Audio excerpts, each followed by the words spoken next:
In the mist-shrouded highlands of Papua New Guinea's Torricelli Mountains, a creature clings to a moss-covered branch 2,000 meters above sea level.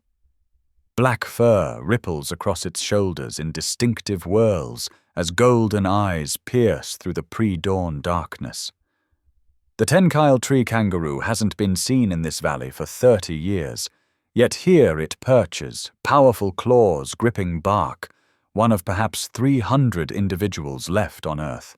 Its dense coat carries that persistent, musky odor that betrays its presence to hunters carrying shotguns and modern rope. This marsupial evolved over millions of years to master the forest canopy, developing the rare ability to raise its arms above its head and hop bipedally through the trees. Yet modern technology arrived in a single generation, and with it came the means to reach even the highest branches. The tenkile evolved over 23 million years to fill an ecological niche found nowhere else. Now fights for survival with fewer individuals than students in a large high school. Hunters once reported killing 6 in a single day. Missionaries erased traditional conservation areas where evil spirits once protected wildlife. The human population tripled in a single lifetime, and the forests that seemed endless began to shrink. Can we save what's almost lost? In Papua New Guinea, one of the most biodiverse places on Earth, 8 species teeter on the absolute brink of extinction. Their stories aren't just about animals disappearing. They're about evolution interrupted, ecosystems unraveling, and the last chances slipping through our fingers. Tenkile tree kangaroo, the ghost of Torricelli's forest. With eyes like polished amber and fur as black as volcanic stone, this creature hasn't been seen in many villages since the 1970s. Local hunters remember when groups of 4 would feed together in the canopy, families moving through the branches. Now a solitary individual is cause for celebration, a rare glimpse of something nearly mythical. The tenkile, scientifically known as Dendrolagus scotti, wasn't described by Western science until 1989, when biologist Tim Flannery documented what indigenous peoples had known for centuries. These tree kangaroos belong to the family Macropodidae, sharing distant ancestry with Australia's ground-dwelling kangaroos. But their evolutionary path diverged millions of years ago when some ancestral kangaroos returned to the trees. The result is a marsupial that defies expectations. Weighing between 9 and 11 kilograms, males distinctly larger than females, they possess chocolate-brown limbs emerging from predominantly black bodies, with those characteristic hair whorls spiraling across their shoulders. Their long, non-prehensile tails serve as counterweights, and unlike most kangaroos, tenkiles can raise their arms fully overhead. Their habitat could not be more specific. The tenkile exists only in the Torricelli mountain range of Papua New Guinea's Sandown province, living between 900 and 1,700 meters elevation, where montane rainforest blankets the slopes. The total area they occupy measures just 125 square kilometers. Picture Manhattan Island. Now imagine that entire species restricted to that single space, fragmented across 3 remote areas. They feed on vines, ferns, and leaves from various forest plants, though remarkably little formal research documents their exact diet. Scientists believe they breed year-round, with 1 offspring born annually, and the young remain dependent for 2 full years before independence. This slow reproduction creates vulnerability. The threats come from multiple directions, each compounding the others. First came European colonization in the mid-20th century, bringing improved medical care that tripled the human population in the Torricelli region within a single generation. More people meant more hunters, more mouths to feed. Then came the guns. Where once hunters used bows and arrows with limited effectiveness, rifles changed everything overnight.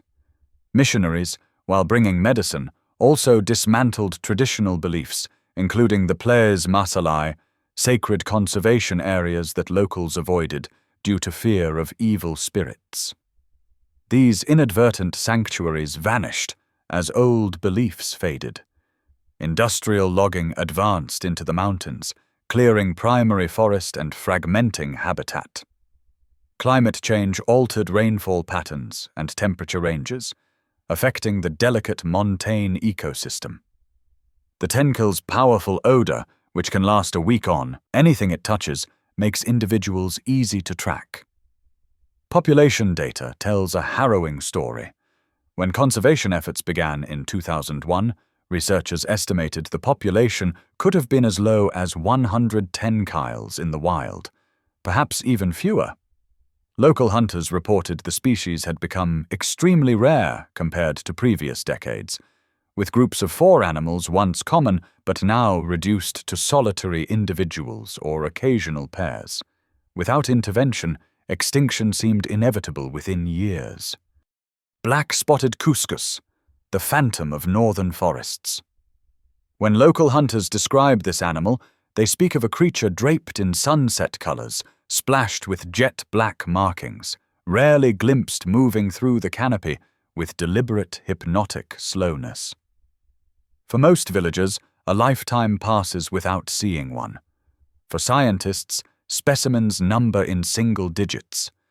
Spilocuscus rufinaiga, the black-spotted cuscus, ranks among the largest members of the family. Phalangeridae, second only to the bear cuscus. Adult females, larger than males, weigh between 6 and 7 kilograms, with bodies reaching 70 centimeters and prehensile tails adding another 50. Their fur grows dense and woolly, exhibiting sexual dimorphism that makes each encounter distinctive.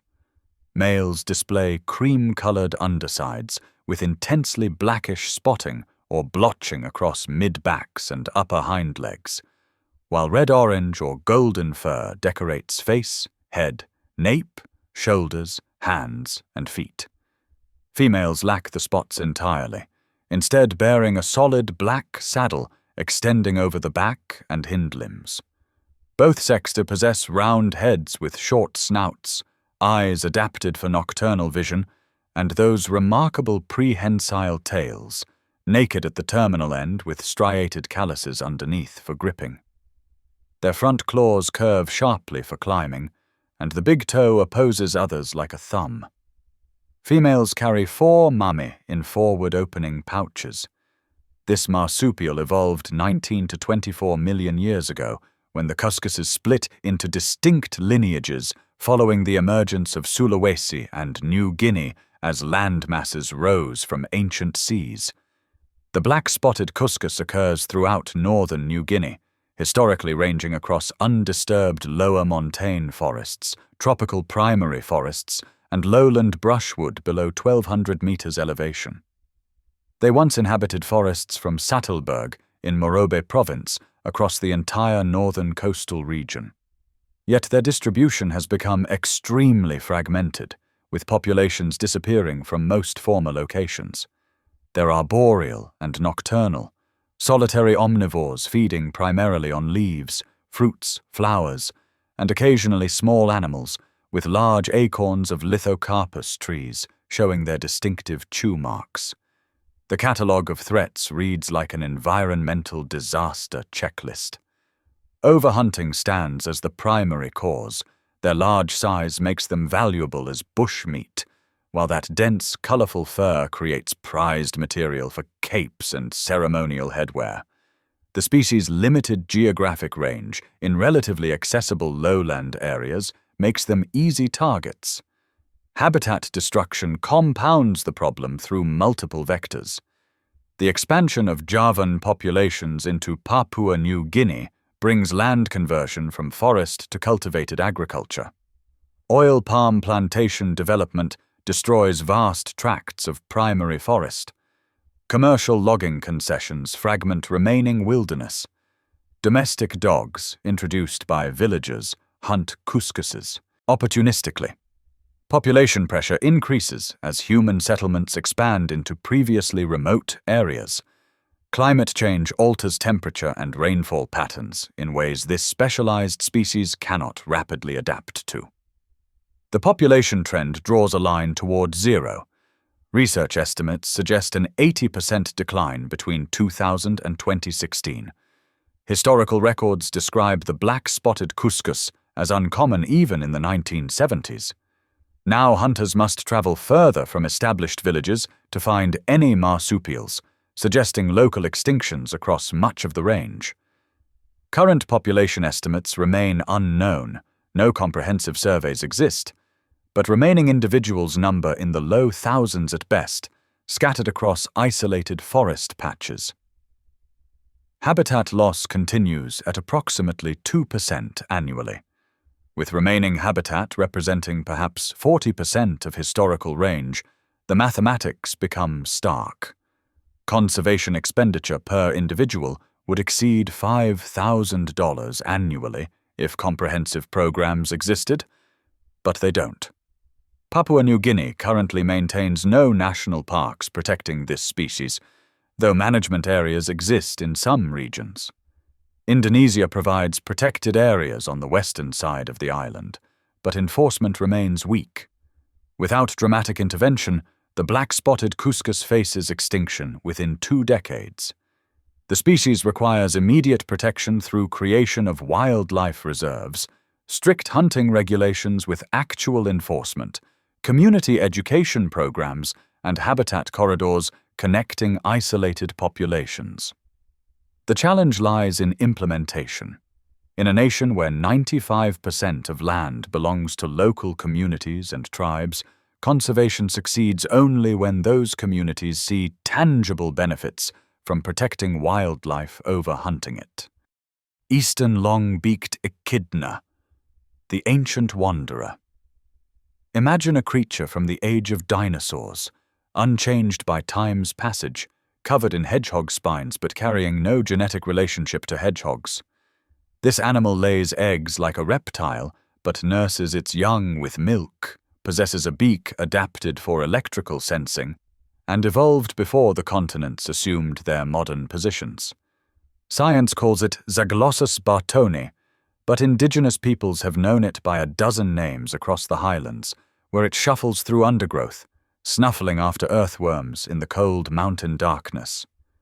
The eastern long-beaked echidna belongs to the order Monotremata, one of only 5 egg-laying mammal species on Earth, and one of 3 long-beaked echidna species, all endemic to New Guinea. First described scientifically in 1907 by Oldfield Thomas from specimens in British New Guinea, this echidna distinguishes itself through claw arrangement, 5 on 4 feet and 4 on hind feet. Adults weigh between 5 and 10 kilograms, with body length reaching 60 to 100 centimeters. They lack tails entirely. Dense black fur, sometimes showing dark brown tones, covers their bodies interspersed with cream-colored spines made of keratin. Their most striking feature extends from the skull, a tubular snout exceeding 12 centimeters in length, curved downward and covered with electroreceptors that detect the faint electrical signals produced by muscle contractions in prey hidden beneath soil and leaf litter. They possess no teeth, relying instead on a long, sticky tongue to capture food.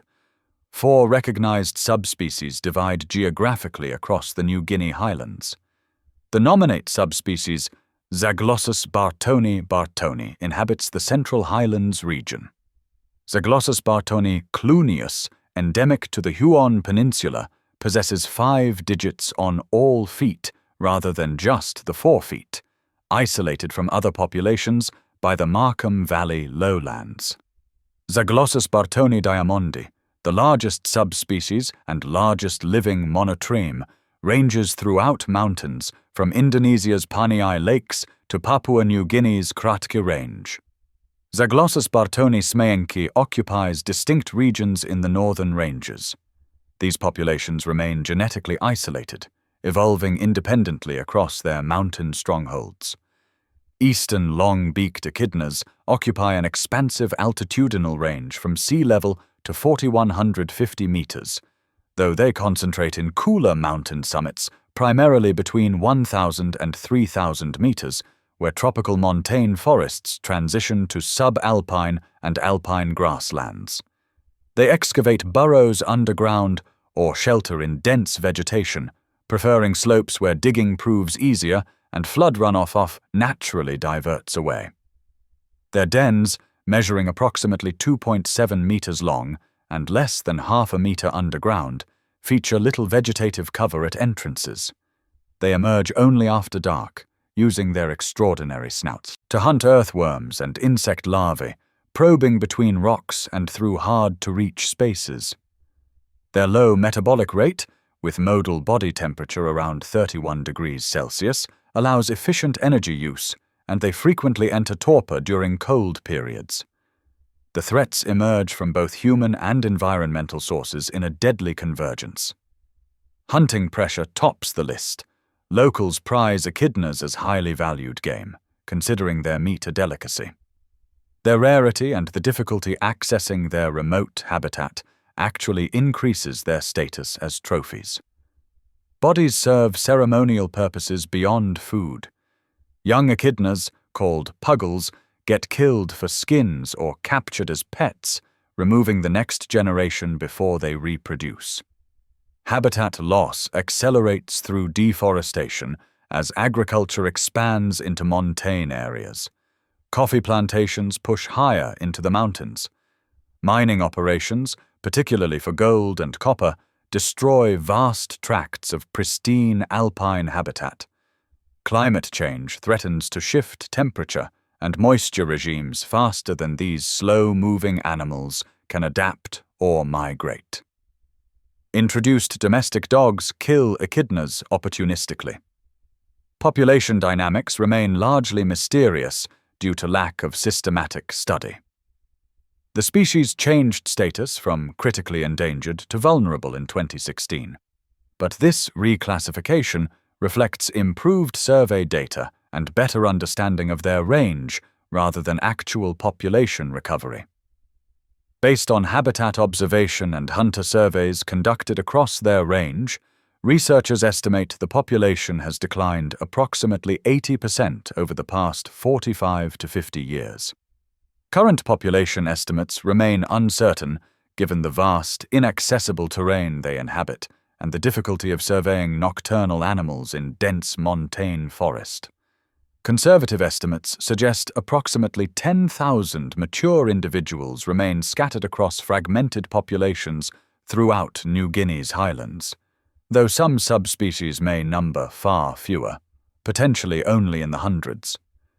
Remaining habitat represents approximately 70% of historical range, concentrated in increasingly isolated mountain regions. Conservation efforts suffer from lack of funding and coordination. The species changed status from critically endangered to vulnerable in 2016, yet this reclassification reflects better survey data rather than population recovery. Per individual conservation costs would approach $4,000 annually for comprehensive protection programs, but formal conservation measures remain virtually non-existent. Without intervention, local extinctions will continue fragmenting populations until gene flow becomes impossible and remaining groups wink out one by one. Protected areas in the highest peaks might preserve some populations, but the bulk of their range receives no protection whatsoever. These living fossils, evolutionary marvels unchanged for millions of years, require immediate habitat protection, hunting regulations with enforcement, and community education. The window closes rapidly. Bulmer's fruit bat, the cave dweller lost in time. Deep within Luplup Cave, 2,300 meters up a vertical escarpment in Papua New Guinea's Hindenburg Range, a colony of fruit bats emerges at dusk. Their silhouettes stream against the darkening sky, wings spanning nearly a meter, black fur gleaming. Locals once measured this colony in thousands. By 1977, only 2 individuals remained. Today, approximately 160 bats call this single cave home. They represent perhaps the entire wild population of Bulmer's fruit bat, a species science believed extinct for 10,000 years before discovering it alive, then nearly exterminated in 2 years, then slowly recovering in one of conservation's most dramatic stories. Aprotellus bulmere, the only member of its genus, stands apart even among fruit bats. Large, bare-backed bats, they share naked backs with their closest relatives in genus Dobsonia, but their wings meet at the midline of the back and insert at the base of the second digit of the foot. A unique arrangement. Adults weigh approximately 600 grams, with wingspans exceeding 3 feet. Their fur shows black coloring, and their maneuverability exceeds that of nearly any other bat species. They hover like hummingbirds and fly backward with extraordinary control. Adaptations that allow roosting in vertical caves despite considerable size. They represent the world's largest cave roosting bats. Morphologically, they lack lower incisors entirely, lending them their genus name, incomplete at the front. In Greek, their first upper molar, the carnassial tooth, grows quite large, and dental structure strongly suggests obligate frugivory. The story begins with 12,000-year-old fossils discovered in 1960 by archaeologist Susan Bulmer while excavating caves in Papua New Guinea's Western Highlands. Paleontologist James Menzies examined her specimens and realized one bat possessed a strangely formed jaw with wings attached in unusual positions. He described an entirely new species, naming it for its discoverer. Science concluded it went extinct around 9,000 years ago, another casualty of climate change at the Ice Age's end. Then, in 1975, anthropologist David Hindman accompanied local Wop-Kaimin people on a hunting trip to Luplup-Wintum Cave. Bats erupted from the cave's depths in their hundreds, perhaps thousands according to local accounts. Skull examination revealed them as Bulmer's fruit bats, alive and seemingly abundant. Indigenous knowledge had preserved the truth while science catalogued extinction. Bulmer's fruit bats inhabit mid-montane forests between 1,800 and 2,400 meters elevation, roosting in massive, vertically positioned caves surrounded by mossy forests dominated by conifers. They emerge only in complete darkness, flying what observers estimate as 30 to 40 kilometers to feeding grounds in lower montane forests where fig trees provide sustenance, though the actual distances traveled and full dietary range remain incompletely documented. They return before sunrise to roost colonially in caves offering protection from weather and potential predators. Based on the limited specimens collected, females appear not to become sexually active until their 3rd year, birthing single offspring around April based on observations of juveniles. Mothers have been observed carrying newborns while foraging for several weeks until young grow too large to transport. This low reproductive rate, if typical across the population, makes them exceptionally vulnerable to sudden losses. The threats arrived with money and access. Luplup-Wintum Caves colony had been traditionally protected by the Wop-Kaimin for generations, considered sacred and difficult to reach. An influx of outside cash in the mid-1970s from nearby mining operations allowed villagers to purchase shotguns and proper caving ropes.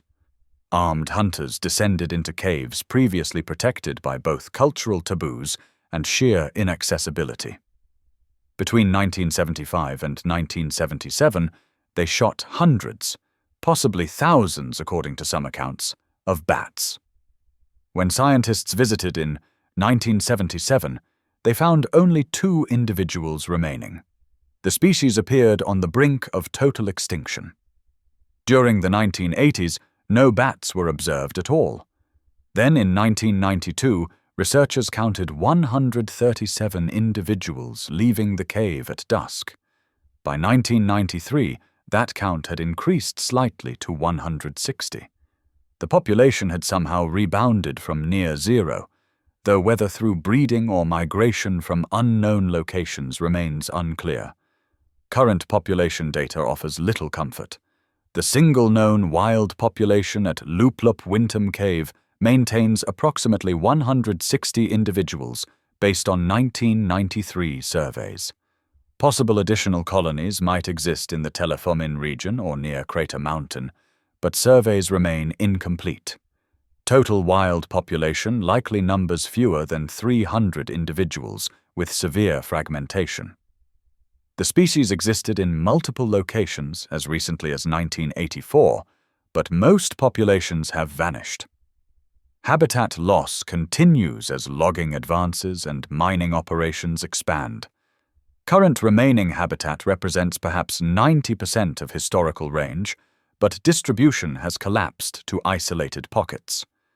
Conservation costs per individual would approach $6,000 annually for comprehensive monitoring and protection, but no active conservation programs exist.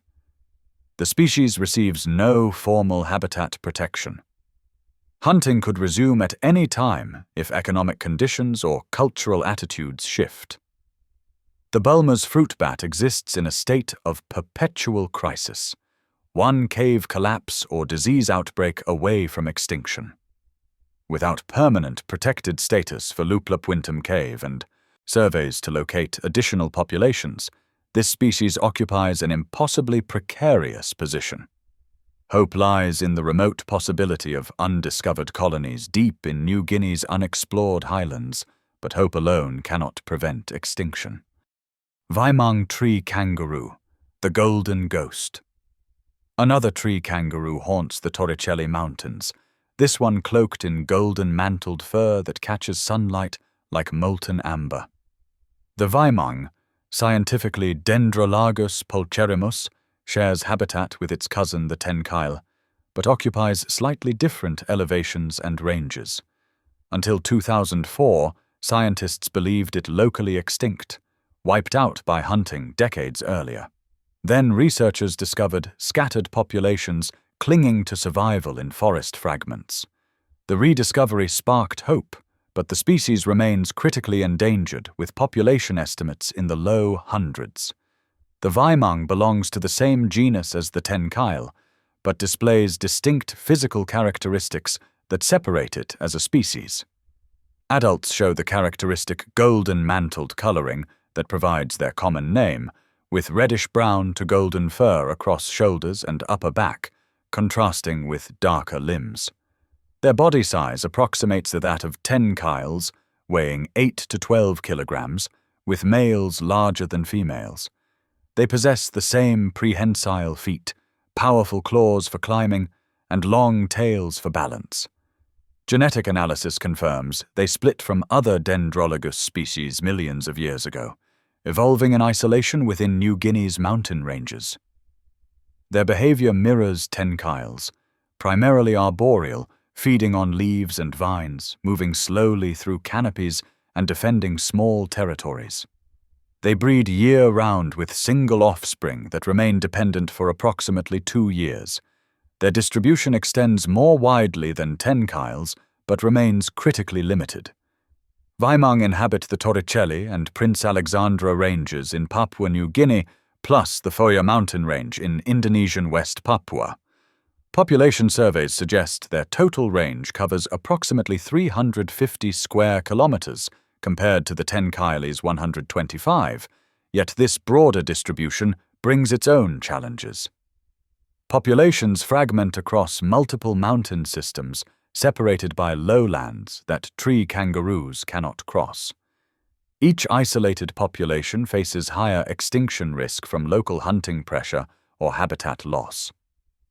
The Foya Mountains population remains particularly poorly studied, with surveys difficult in these remote Indonesian regions. The threats differ little from those facing tenkiles. Hunting for bushmeat drove historic declines. Vaimang meat holds cultural significance in traditional ceremonies, and their beautiful golden pelts create valuable capes. The introduction of firearms transformed occasional hunting into systematic harvesting. Human population growth in mountain areas increased demand for protein.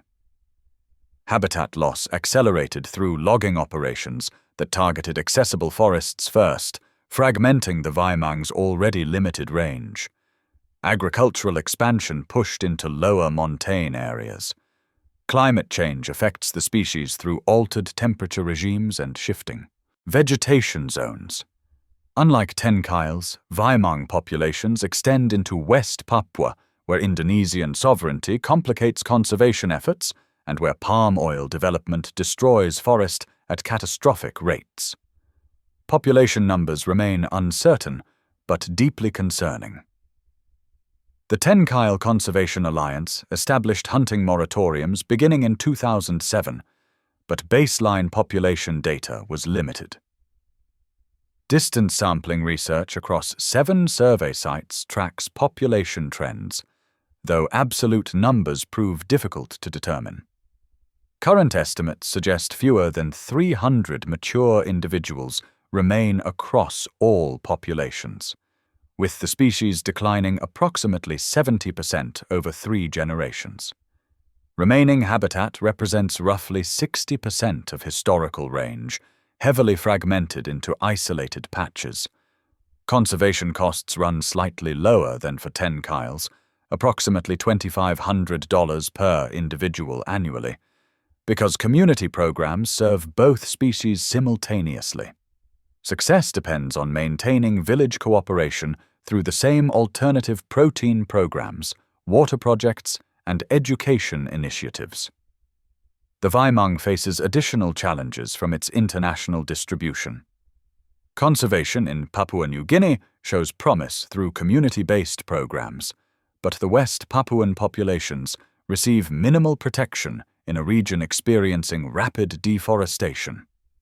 Without coordinated international efforts, Indonesian populations may disappear within decades, even if Papua New Guinea populations stabilize. The species requires transboundary conservation agreements, protected habitat corridors, and significant funding increases. The rediscovery in 2004 bought time, but the clock ticks relentlessly toward extinction. New Guinea singing dog, the last wild canid. At 4,300 meters elevation near the Grasberg mine in Indonesian West Papua, a haunting sound echoes across alpine grasslands, a chorus of yodel-like howls rising and falling in complex harmonics unlike any other canid on Earth. New Guinea singing dogs, thought extinct in the wild since the 1970s, were rediscovered in these remote highlands in 2016, making them one of the world's rarest canids and perhaps representing the oldest living dog lineage. These animals offer irreplaceable insights into canine evolution and even human vocalization processes, as their unique vocal structures may illuminate how vocal learning evolved. Yet comprehensive population surveys remain impossible in the extreme terrain they inhabit, and they face threats from habitat destruction, hybridization with village dogs, and the expansion of mining operations into their last refugees. The New Guinea singing dog, Canis lupus halstromi, belongs to the same species as gray wolves and domestic dogs, but represents a basal lineage that diverged during the earliest stages of dog domestication. Genetic analysis indicates they share closest relationship with Australian dingoes, and both lineages trace back through the Malay archipelago to Asia approximately 8,300 years before present.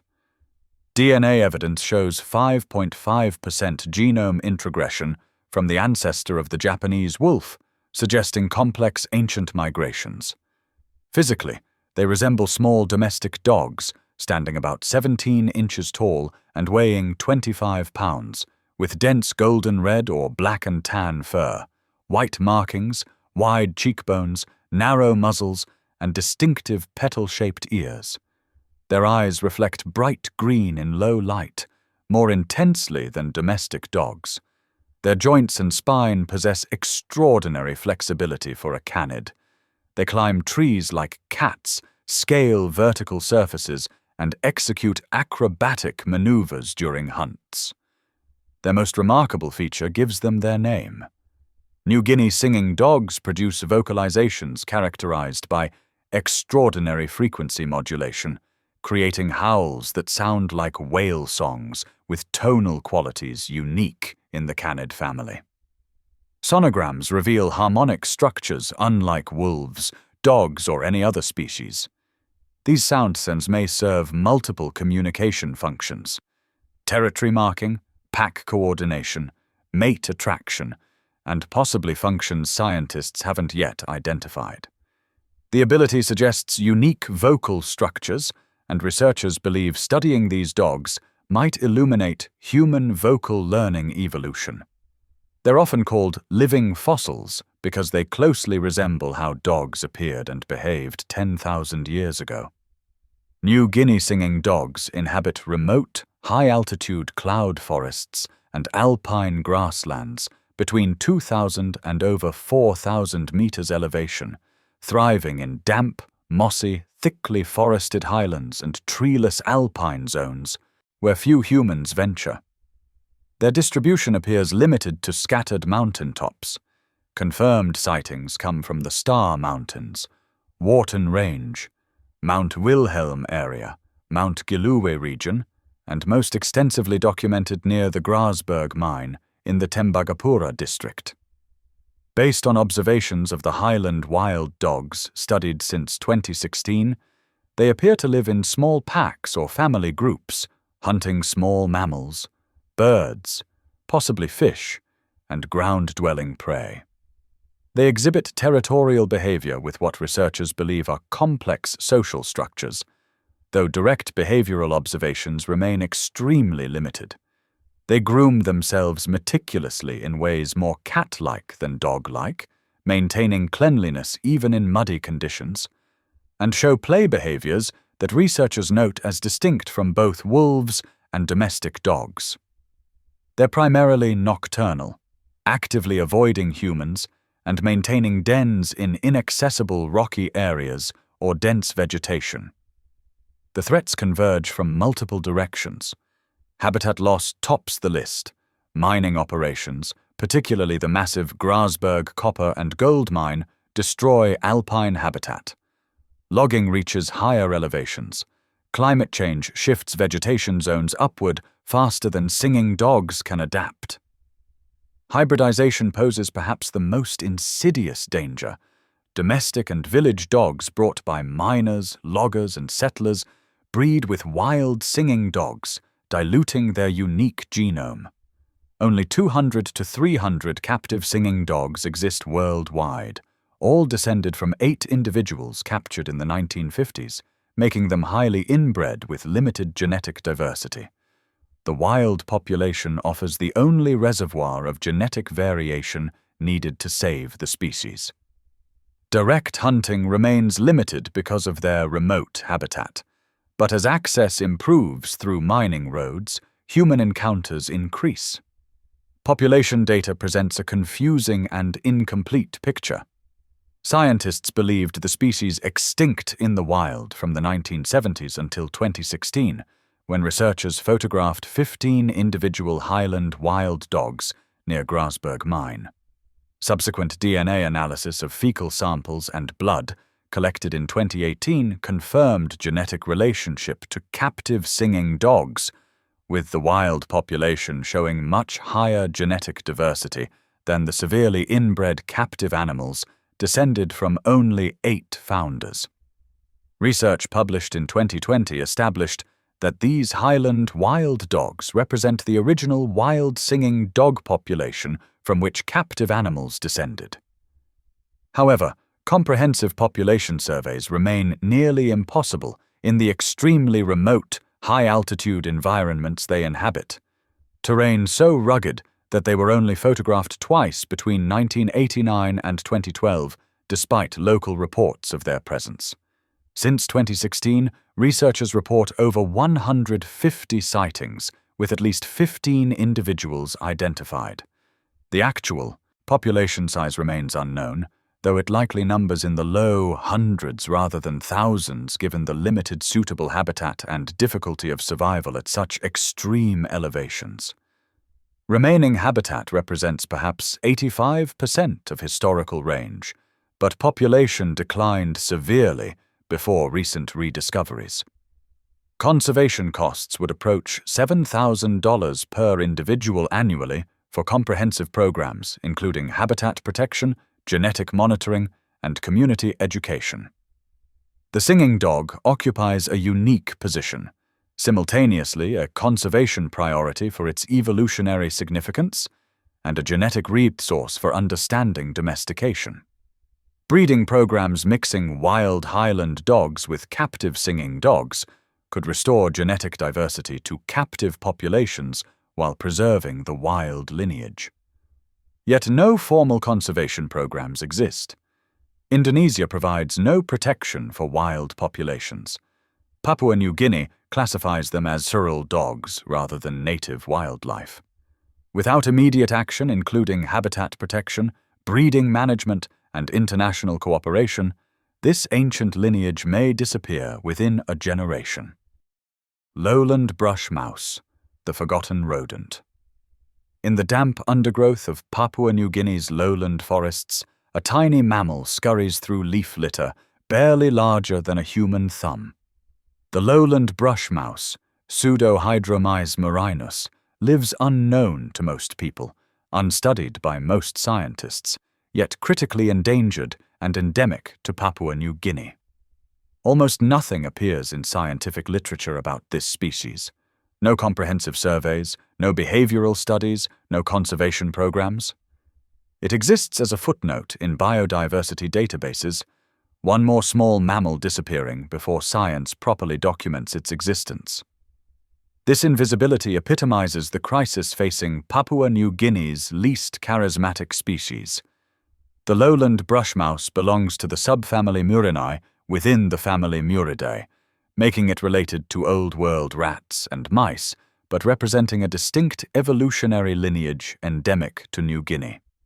Described formally from limited specimens, this rodent measures approximately 8 to 12 centimeters in body length with a tail of similar length. Its fur appears grayish-brown with lighter underparts, and it possesses small eyes adapted for dim forest understories. Dental formula and skeletal characteristics place it within the genus Pseudohydromys, meaning false water mouse, though its relationship to water remains unclear. These mice occupy lowland forests, likely preferring areas near streams or wetlands based on habitat where specimens were collected, but comprehensive ecology studies don't exist. Their distribution covers lowland regions of Papua New Guinea, primarily in Morobe and central provinces, below 600 meters elevation.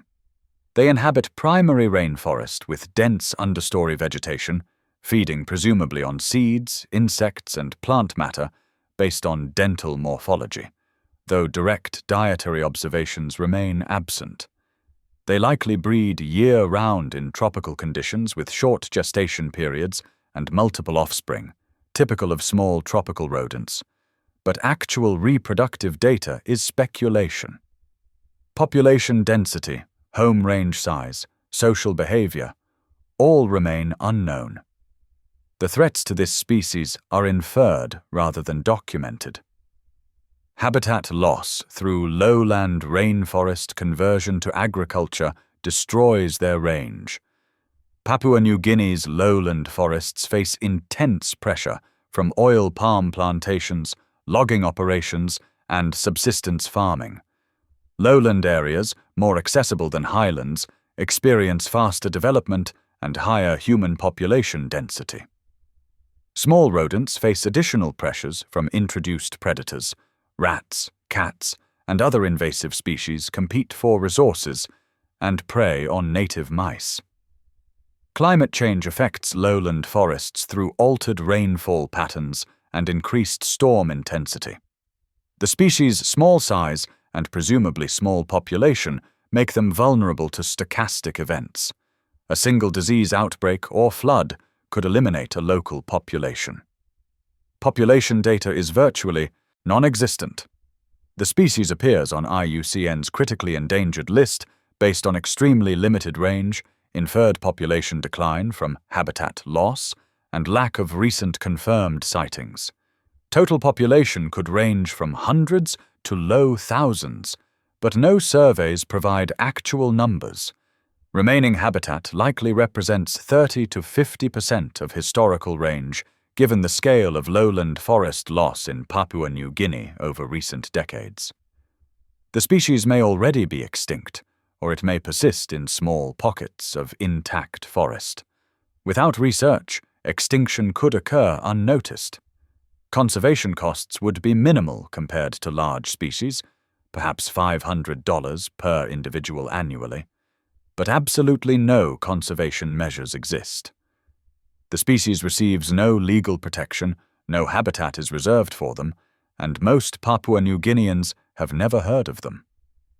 The lowland brush mouse represents thousands of species facing quiet extinction.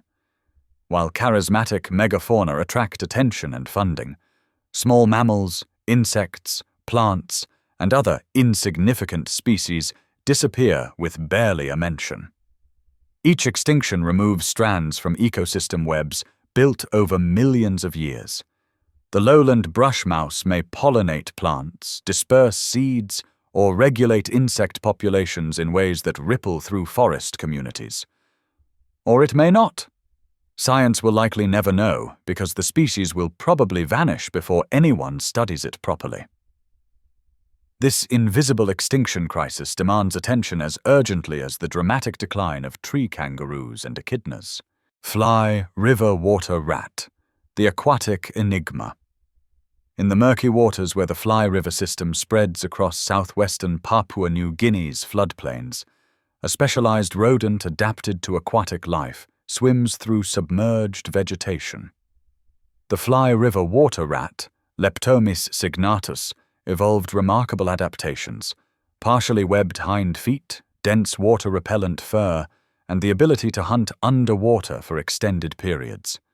This rarely seen mammal inhabits one of Papua New Guinea's most threatened ecosystems, where gold mining releases mercury contamination, where massive mining projects destroy watershed integrity, and where climate change alters river flows. Population estimates don't exist. Scientific knowledge remains fragmentary. Yet this species sits critically endangered, perhaps already extinct in much of its historic range.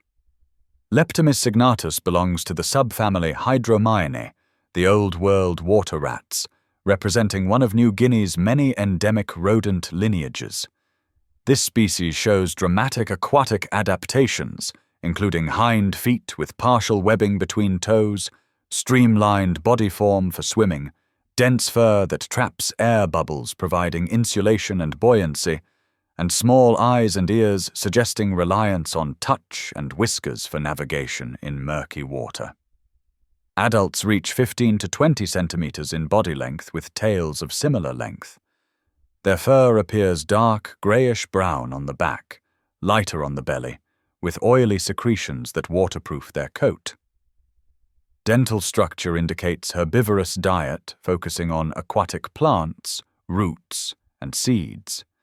Their habitat centers on the Fly River drainage system in Western Province, Papua New Guinea, particularly in lowland floodplains, swamps, oxbow lakes, and slow-moving channels where aquatic vegetation grows dense. They construct burrows in riverbanks above the waterline, with underwater entrances providing escape routes from predators. They forage primarily at night, swimming through submerged vegetation to harvest plant material, occasionally consuming invertebrates. They likely breed throughout the year, with females producing small litters in dry nest chambers within burrows. Social structure remains unknown. They may be solitary like most water rats, or maintain family groups. The threats emerge from industrial development and environmental degradation. The Oak Teddy copper and gold mine in the Star Mountains releases millions of tons of waste rock and tailings into the Oak Teddy and Fly River systems. This contamination devastates aquatic ecosystems through heavy metal poisoning, sedimentation that smothers vegetation, and pH changes that alter water chemistry. Mercury used in alluvial gold mining accumulates in the food chain, poisoning water rats and their prey.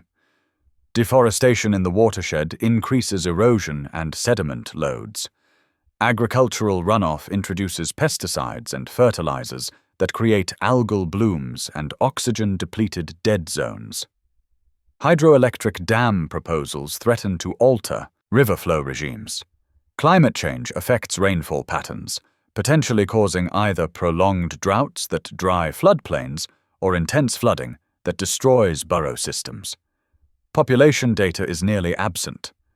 The species was known from approximately 15 museum specimens collected between 1905 and 1990, all from the middle and lower Fly River region.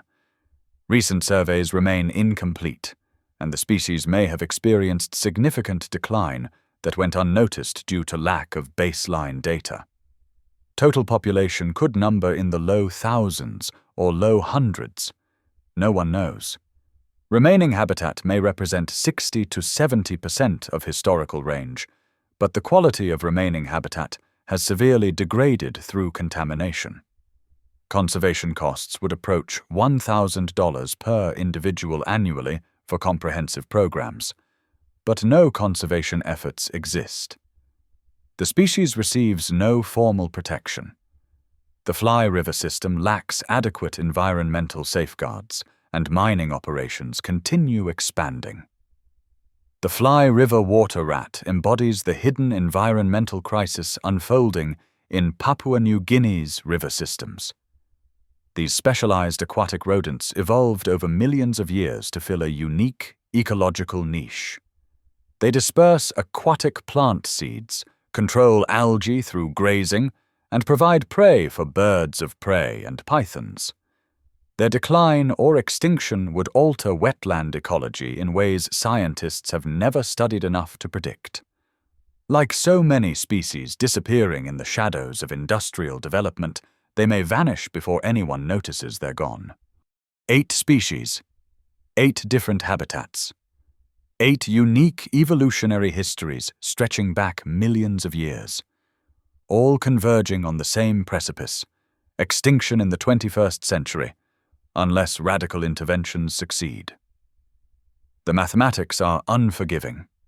The tenkile, with 300 individuals, requires every one of those animals to survive and breed to prevent genetic bottleneck effects. The Bulmer's fruit bat, concentrated in a single cave, remains one rock slide away from oblivion. The New Guinea singing dog faces genomic extinction through hybridization even if individuals survive. The lowland brush mouse may already be gone, and no one would know. Papua New Guinea contains 5% of global biodiversity on less than 1% of Earth's land area. 789 bird species, 200 mammals, 300 reptiles, and over 20,000 plant species, most endemic, most understudied, most facing threats documented here. The nation's human population passed 9 million, growing 3% annually, with 95% dependent on subsistence farming and hunting. Conservation battles, cultural traditions, economic pressures, and the simple reality that people struggling to feed families cannot prioritize rare animals most have never seen. The worst-case scenario unfolds in slow motion, but with certain trajectory. Without sustained funding for community development programs, villages resume hunting because alternatives vanish. Tenkiles and Vaimang disappear within 20 years. The Bulmer's fruit bat, lacking backup populations, vanishes with its single cave colony.